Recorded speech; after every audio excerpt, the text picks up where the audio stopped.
Bonjour à toutes et à tous.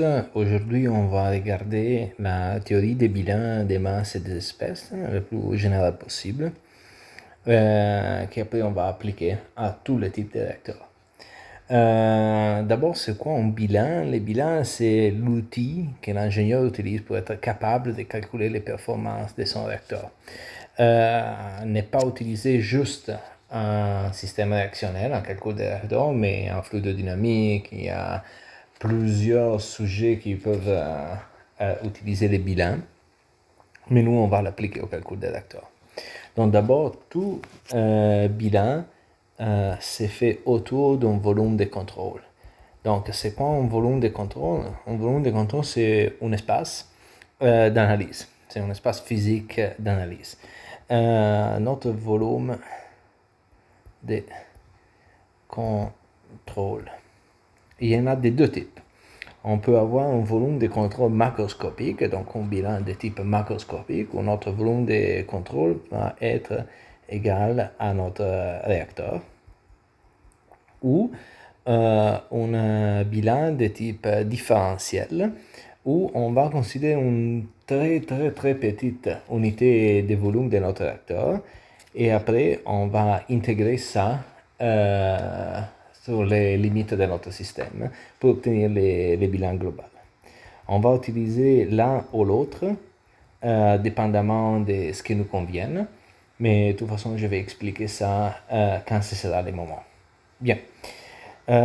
C'est quoi un bilan? Un bilan, simplement, va considérer tout ce qui est en train de rentrer dans notre volume de contrôle. On va regarder une variable caractéristique de notre système, une variable d'état, par exemple la masse ou la quantité d'une espèce A, B ou C. Donc tout ce qui entre, tout ce qui est en train de sortir, et tout ce qui est en train de se créer à l'intérieur de notre système. Je rappelle le terme général, génération. Donc en général, si le terme de génération est positif, notre variable de référence, notre variable de temps est en train de se générer à l'intérieur de notre volume de contrôle. Cependant, si la variable génération est négative, notre variable de temps est en train de se consommer à l'intérieur du volume de contrôle.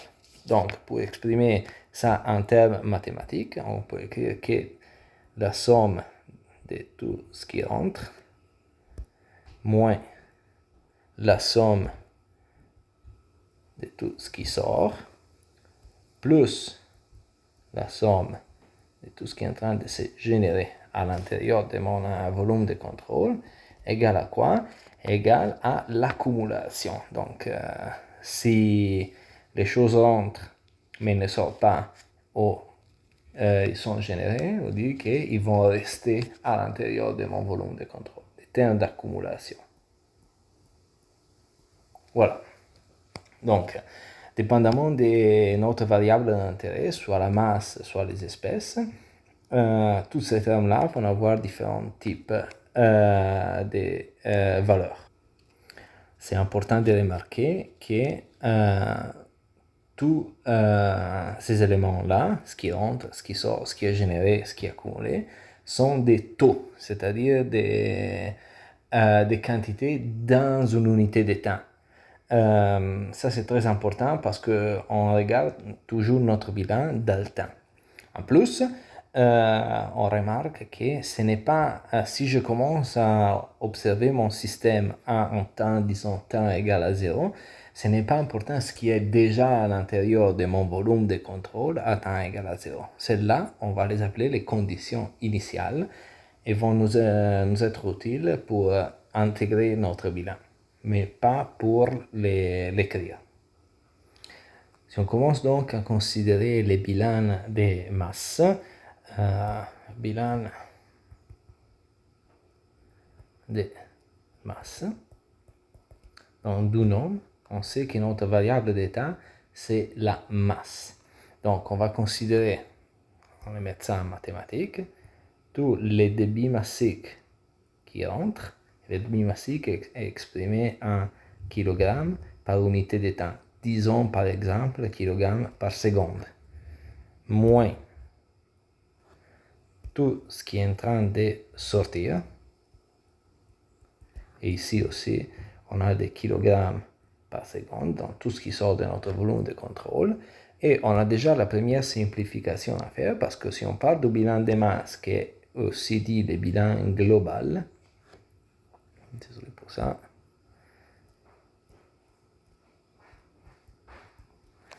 la masse ne se génère pas dans l'univers. Donc, on n'a pas de masse générée ni de masse détruite dans l'univers. Donc, les termes de dégénération n'existent pas.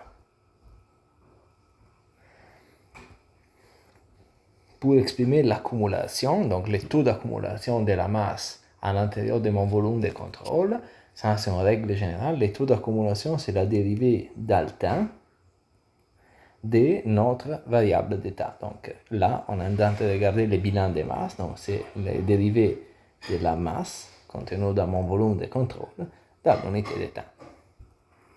Faisons maintenant un exemple très simple. Prenons par exemple un réservoir d'eau. Okay? Donc notre volume de contrôle, c'est notre réservoir.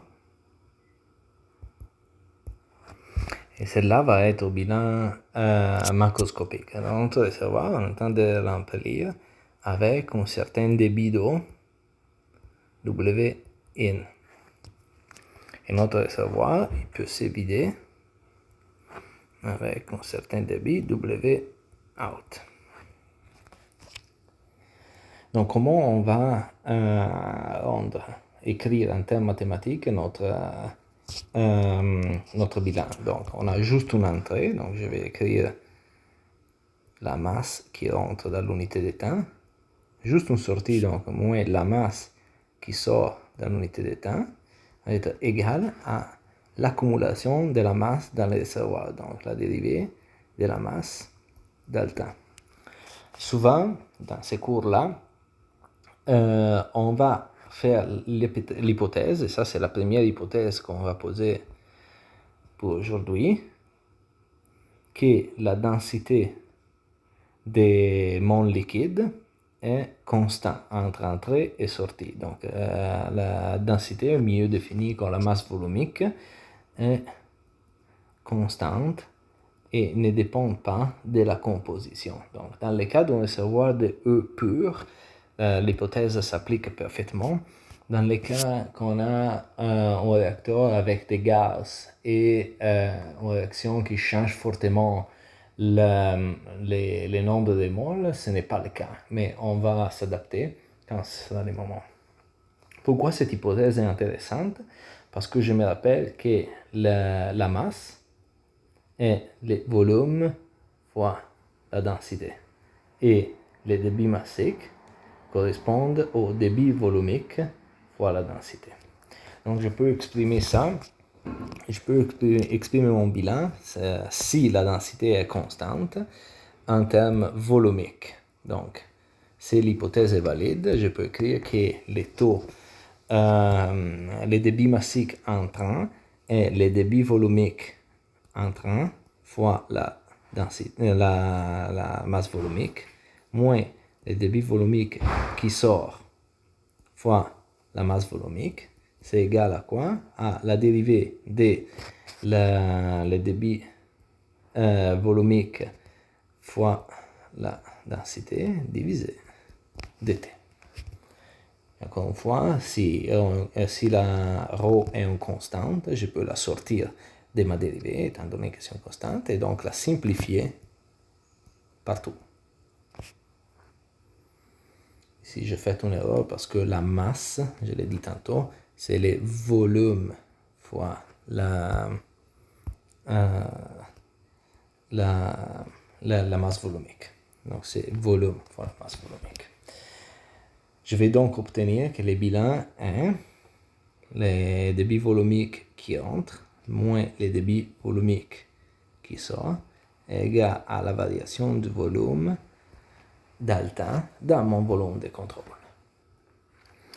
Dans un cas où mon réservoir est en train de juste se remplir. Donc, disons que j'ai un débit qui rentre. Mais ici, j'ai une vanne qui est fermée. Donc, rien qui sort. Je peux simplifier mon bilan en mettant les débits volumiques qui sont égal à 0. Donc, on va voir que la variation du volume dans mon réservoir d'altin est égale à plus le débit volumique in. Donc, c'est-à-dire que mon réservoir va se remplir. Si vice-versa, on a un réservoir qui est en train de se vider, et donc on va mettre un vanne ici, on va fermer l'entrée, il n'y a pas d'entrée. Mon bilan va se simplifier en mettant égal à 0 les débits volumiques qui rentrent. Donc je vais obtenir que la variation du volume de mon réservoir est égale à moins V out. Et donc mon réservoir est en train de se vider. Analysons maintenant les bilans d'espèces. Dans ce cas-là, on va considérer en particulier une espèce en particulier, soit A, B, C, etc. Et donc, notre variable d'état va être la quantité de l'espèce de référence. En quoi on mesure la quantité? Avec des moles. Donc, notre variable, ça va être les débits molaires. Et le terme d'accumulation va être la dérivée des moles de mon espèce de référence dans l'unité d'état. Donc, encore une fois, on va réécrire dans les termes les plus génériques possibles ce qu'on bilan. Donc, on a quelque chose qui entre dans mon volume de contrôle, moins quelque chose qui sort, plus quelque chose qui peut être généré, égale en termes d'accumulation. Donc, on l'a dit tantôt, ce qui rentre est le débit molaire de A. Donc, les débits molaires, on va les exprimer avec la lettre F.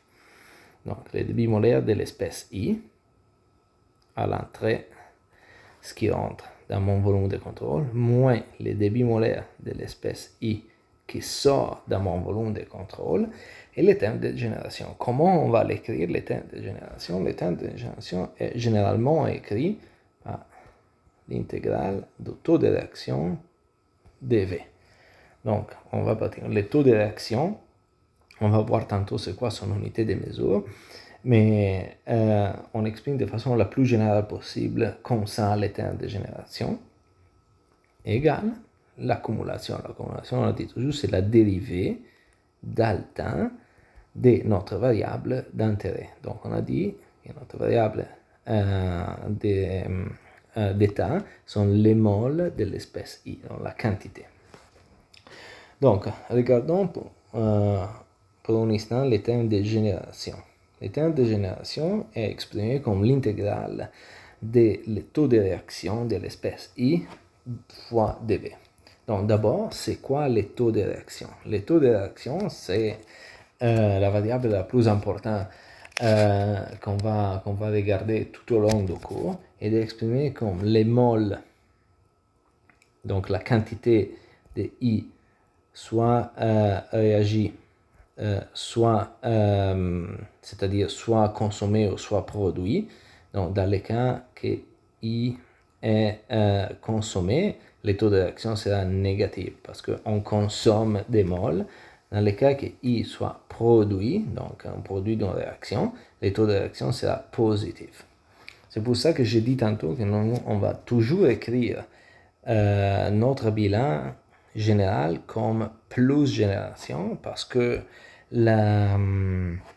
les signes du taux de réaction va donc c'est pratiquement plus algébrique parce que ce qui fait foi, c'est les signes du taux de réaction. Donc, les moles de I réagit dans une unité d'état, dans une unité de volume de notre réacteur. C'est pour ça que on va intégrer notre taux de réaction sur tous les volumes réactifs pour obtenir les moles de I qui sont réagis à l'intérieur de notre volume de contrôle. Les taux de réaction volumiques, il existe d'autres, oui. Généralement, en catalyse, on utilise les taux de réaction par unité de surface, ou quand on parle de réacteur catalytique, on peut aussi utiliser les taux de réaction de terme sec. Donc, ce sont toujours les moles de I réagis, produits ou consommés par unité de temps, par unité de surface, quand vice-versa, les R' correspondent aux moles de I qui sont réagis, consommés ou produits dans l'unité de temps par unité de masse de catalyseur. Donc, dépendamment de l'unité de mesure, on va s'adapter pour toujours obtenir mode de l'unité de temps. Ici, par exemple, on multiplie un taux volumique fois un volume. Et donc, l'équation à niveau dimensionnel est correcte parce qu'on a de côté gauche de l'équation des moles par unité de temps. Et d'un niveau au droit, à la droite de mon équation, j'ai toujours des moles par unité de temps. Donc l'équation dimensionnellement est correcte. Dépendamment des hypothèses qu'on va poser, on va simplifier ces bilans pour obtenir les dites design equations de nos réacteurs, ce qui arrivera dans la prochaine vidéo. Merci beaucoup pour votre attention et n'hésitez pas à m'écrire des commentaires, de poser des questions. Je suis toujours disponible pour y répondre.